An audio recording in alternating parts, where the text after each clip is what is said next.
Hello दोस्तों, आज की वीडियो में जो हम लोगों की अवस्थाओं में एक अवस्था रह गई थी, किशोरावस्था, उस अवस्था को हम लोग डिस्कशन करने वाले हैं और ये जानने वाले हैं कि किशोरावस्था को किन किन नामों से जाना जाता है, उसके अंतर्गत क्या क्या मनोवैज्ञानिकों के अलग अलग मत रहे वो जानेंगे और किशोरावस्था के बारे में क्या क्या इंपॉर्टेंट हो सकता है हम लोगों के एग्जाम के पॉइंट ऑफ व्यू से आज की वीडियो में हम लोग वो डिस्कस करेंगे। क्लियर है? तो जैसा कि आपको स्लाइड पे दिख रहा है कि किशोरावस्था को इंग्लिश में क्या कहते हैं, एडोलेसेंस। अब इसका कार्यकाल कितना है, 12 से 18 वर्ष। क्या कहा मैंने? जो किशोरावस्था है यानी कि एडोलेसेंस, उसका जो कार्यकाल है, टाइम पीरियड है, वो कितना है, 12 से 18 वर्ष। ठीक, यानी कि 12 वर्ष से लेके 18 वर्ष तक की जो अवस्था होती है, उस अवस्था को हम लोग क्या बोलते हैं, किशोरा अवस्था। ठीक है। और WHO के अकॉर्डिंग, क्या कहा मैंने, WHO के अकॉर्डिंग किशोरा अवस्था का टाइम कितना है, 10 से 19 वर्ष।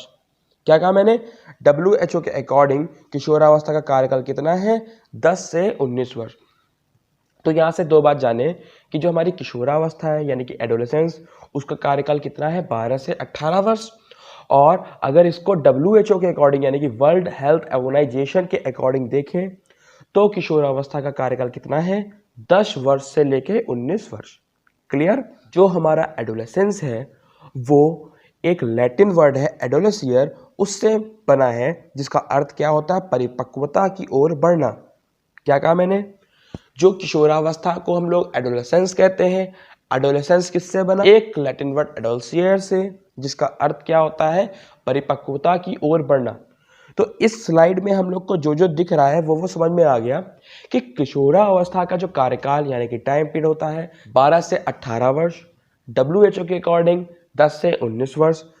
एडोलेसेंस एडोलेसियर से बना है, जो कि एक लैटिन वर्ड है, जिसका अर्थ क्या होता है, परिपक्वता की ओर बढ़ना। क्लियर है? इतनी बात समझ में आई है? आइए नेक्स्ट स्लाइड देखते हैं। अब जिस तरीके से बाल्यावस्था को हम लोगों ने दो पार्ट में तोड़ा था, उस तरीके से किशोर अवस्था को भी हम लोगों ने दो पार्ट में ब्रेक किया। किशोरावस्था को भी हम लोगों ने दो पार्ट में ब्रेक करा। पहला पूर्व किशोरावस्था यानी कि अर्ली एडोलेसेंस, दूसरा उत्तर किशोरावस्था यानी कि लेटर एडोलेसेंस। क्लियर? जो हमारी पूर्व किशोरावस्था है उसका टाइम पीरियड कितना है, 12 से 16 वर्ष, यानी कि 12 से 16 वर्ष। ठीक है। और जो हमारी उत्तर किशोरावस्था है उसका टाइम पीरियड कितना है, 16 से 18 वर्ष। ठीक है ना? तो पूर्व किशोरावस्था 12 से 16 वर्ष और उत्तर किशोरावस्था 16 से 18 वर्ष। ठीक है। तो हम लोगों ने किशोरावस्था का टाइम पीरियड जाना और WHO के अकॉर्डिंग किशोरावस्था क्या होती है, कितना टाइम पीरियड उसका होता है, वो जाना। फिर उसके बाद हम लोगों ने जाना कि किशोरावस्था किस वर्ड से मिलके बना है, उसका मतलब क्या होता है, और किशोरा अवस्था को दो पार्ट में तोड़ा गया। वो दोनों पार्ट में दोनों अवस्थाओं का टाइम पीरियड कितना है हम लोगों ने वो जाना। ठीक। अब आइए कुछ इंपॉर्टेंट पॉइंट्स देख लेते हैं, किन किन नामों से हमारी किशोरा अवस्था को जाना जाता है। ठीक। तो पहला आपको लिखा हुआ दिख रहा होगा, परिवर्तन का काल। पहला क्या लिखा हुआ दिख रहा होगा, परिवर्तन का काल। अब किशोरा अवस्था को परिवर्तन का काल भी कहा जाता है, क्योंकि इस अवस्था में बच्चा अपने आप में बहुत ज्यादा परिवर्तन ले आता है। मतलब जो हमारी बाल्य अवस्था में हमारे बालक की स्थिति होती है, उस स्थिति में परिवर्तन हमारा किस अवस्था में आता है, किशोरावस्था में आता है। इसीलिए किशोरा अवस्था को परिवर्तन का काल भी कहा जाता है। फिर क्या लिखा है, पहचान का संकट यानी कि आइडेंटिटी क्राइसिस। क्या कहा मैंने, पहचान का संकट यानी कि आइडेंटिटी क्राइसिस। अब इस अवस्था में जो बच्चे होते हैं, जो बालक होते हैं, बालिकाएं होती हैं, उनमें पहचान का संकट बना रहता है। ठीक। अब थर्ड पॉइंट क्या कह रहा है, स्थिरता व समायोजन। फिर उसके बाद लिखा है फीलिंग ऑफ रिवॉर्ड यानी कि विद्रोह की भावना। इस अवस्था में बच्चों में विद्रोह की भावना अधिक होती है, इसीलिए इस अवस्था को फीलिंग ऑफ रिवॉर्ड की अवस्था भी बोला गया, यानी कि विद्रोह की अवस्था भी बोला गया है। अब उसके बाद लिखा है अत्यंत जटिल अवस्था। क्या लिखा है, अत्यंत जटिल अवस्था। अभी इसकी एक हम लोग डेफिनेशन पढ़ेंगे, वहां समझेंगे कि क्यों हमारी किशोरावस्था को अत्यंत जटिल अवस्था कहा जाता है। ठीक। बाकी के पॉइंट्स देखते हैं।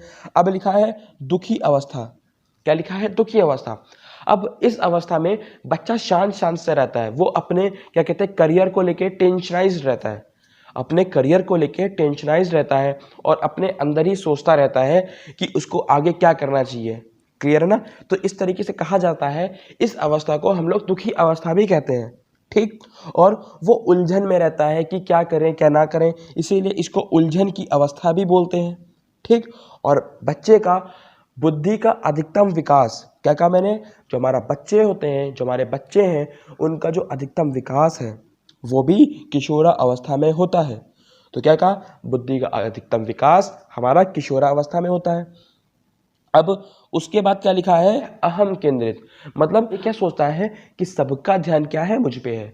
ठीक है ना। इसीलिए इस अवस्था को क्या कहा गया है, ईगोसेंट्रिक, यानी कि अहम केंद्री।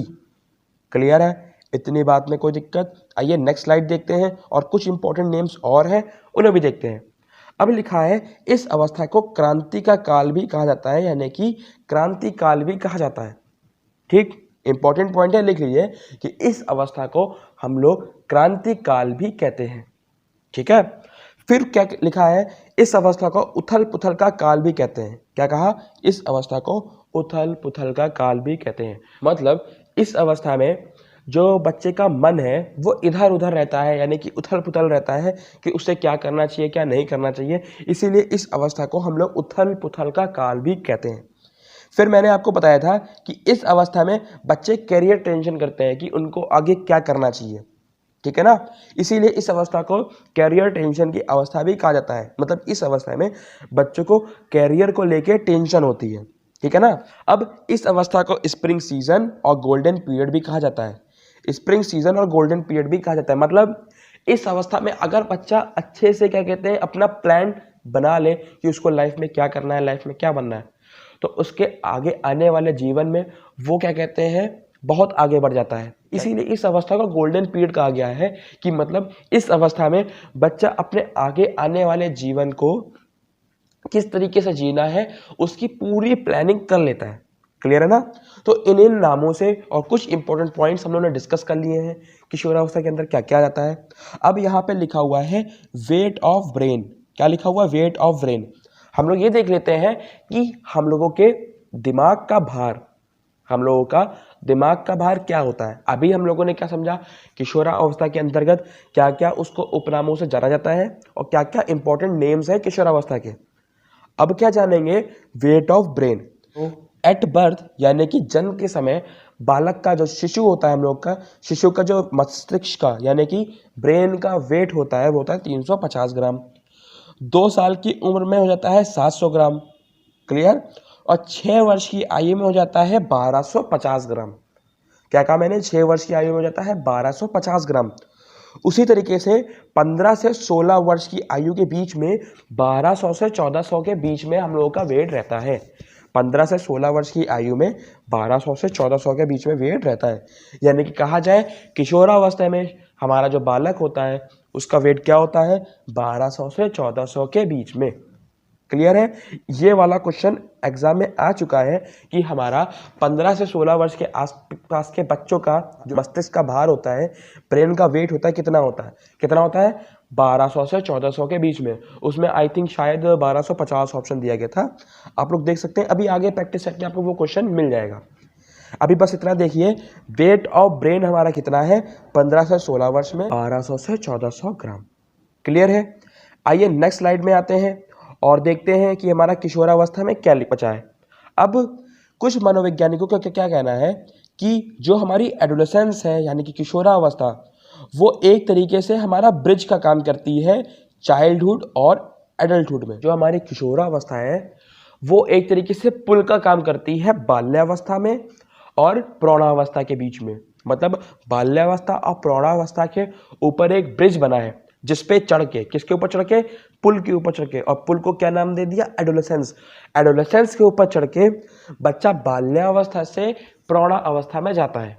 ठीक है ना। इतनी बात समझ में आई। और हमको पता है कि जितना अच्छा ब्रिज बनेगा उतना ही अच्छा बच्चे का आगे का भविष्य होगा।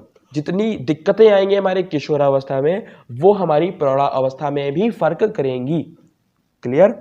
तो सिंपल सा मैंने बताया कि जो हमारी बाल्यावस्था है और जो हमारी प्रौढ़ावस्था है, इन दोनों के मध्य एक तरीके से ब्रिज का काम क्या करता है हमारी किशोरावस्था।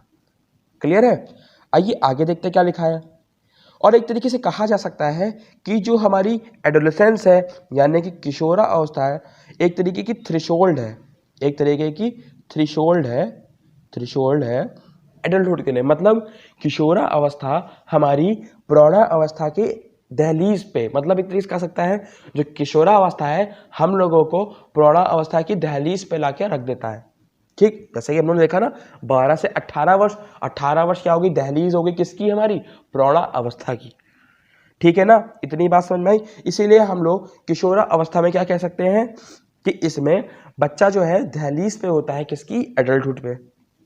ठीक है, ये इंपॉर्टेंट पॉइंट्स थे हमारे किशोरावस्था में। आइए अब कुछ डेफिनेशंस देखते हैं जो किशोरावस्था में बहुत पूछी जाती हैं। अब लिखा है रॉस व न्यूमैन के अनुसार किशोरावस्था शैशवावस्था की पुनरावृत्ति है। रॉस व न्यूमैन ने क्या कहा, किशोरावस्था जो होती है वो शैशवावस्था की पुनरावृत्ति होती है।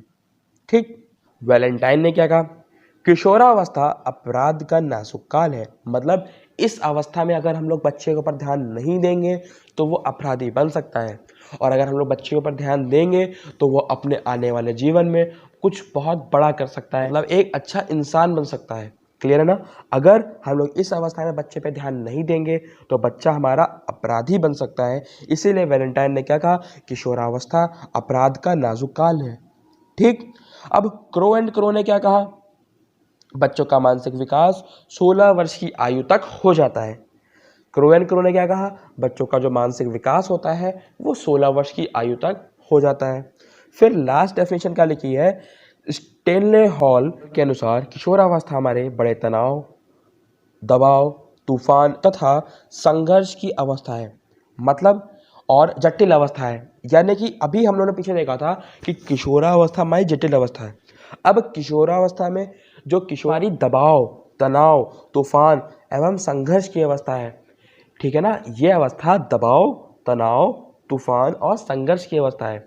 ठीक, अब इन वर्ड से आपको समझ में आ जाएगा कि क्यों किशोर अवस्था को जटिल अवस्था कहा जाता है। क्योंकि इस अवस्था में बालक के ऊपर क्या होता है, दबाव होता है, तनाव होता है और संघर्ष बालक कर रहा होता है। और क्या कर रहा होता है, बालक संघर्ष कर रहा होता है। ठीक है ना, आइए नेक्स्ट पॉइंट देखते हैं, नेक्स्ट डेफिनेशन देखते हैं। फिर से स्टेनले हॉल की डेफिनेशन लिखी है, किशोरावस्था में शारीरिक, मानसिक व सामाजिक विकास अचानक होता है। क्या कहा मैंने, किशोरावस्था में शारीरिक, मानसिक और सामाजिक विकास अचानक होता है। और एक और डेफिनेशन लिखी है, किशोरावस्था एक नया जन्म है क्योंकि इसी में उच्चतर और श्रेष्ठतर मानव विशेषताओं के दर्शन होते हैं। फिर आखिरी डेफिनेशन क्या लिखी है, किलपैट्रिक के अनुसार किशोरावस्था सबसे कठिन काल है। किशोरावस्था हमारा सबसे कठिन काल है। तो आज की वीडियो में किशोरावस्था की डेफिनेशन, इंपॉर्टेंट पॉइंट्स और हम लोगों का कार्यकाल क्या क्या होता है, मस्तिष्क का भार क्या होता है, हम लोगों ने वो समझा। आज की वीडियो में इतना ही रखते हैं, मिलते हैं नेक्स्ट वीडियो में, तब तक के लिए बाय।